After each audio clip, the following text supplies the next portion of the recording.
Jadi saat ini petugas pemadam kebakaran sedang menyemprotkan air untuk memadamkan api. Pengendara ketakutan, ada api berkobar dari kolong jembatan Ngujang 1 Tulungagung. Ini yang terjadi. Api berkobar dari kolong jembatan Ngujang 1 Kabupaten Tulungagung sebelah selatan, Jumat 28 Mei 2022 sekitar pukul 16.00 waktu Indonesia Barat. Kobaran api sempat membuat para pengendara dari arah utara ketakutan dan menghentikan kendaraannya di mulut jembatan. Ternyata, kobaran api ini berasal dari barang-barang milik para gelandangan yang ada di bawah jembatan.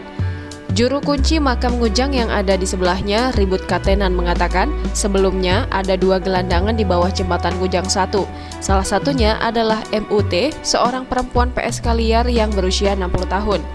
Satunya lagi TO, seorang laki-laki 60 tahun, tukang mencari barang bekas. Namun sepengetahuan Ribut, keduanya sudah 1 bulan tidak tinggal di lokasi ini. Namun barang-barang mereka seperti kain bekas pakaian, bekas selimut, busa, dan alat masak masih ditinggal di bawah jembatan.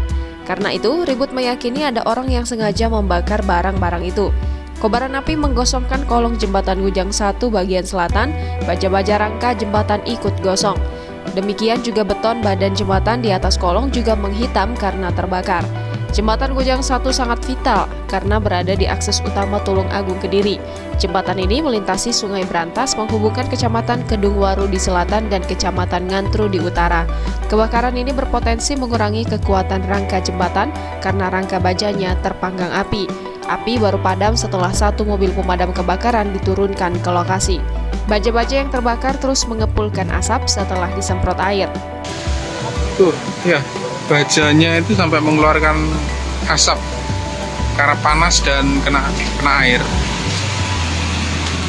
Ya, semoga ini tidak melengkung ya.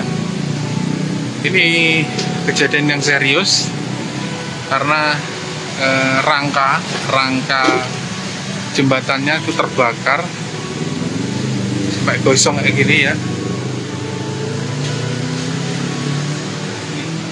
Ini panjinya untuk masak ini. Jangan lupa subscribe, share, komen, dan like ya.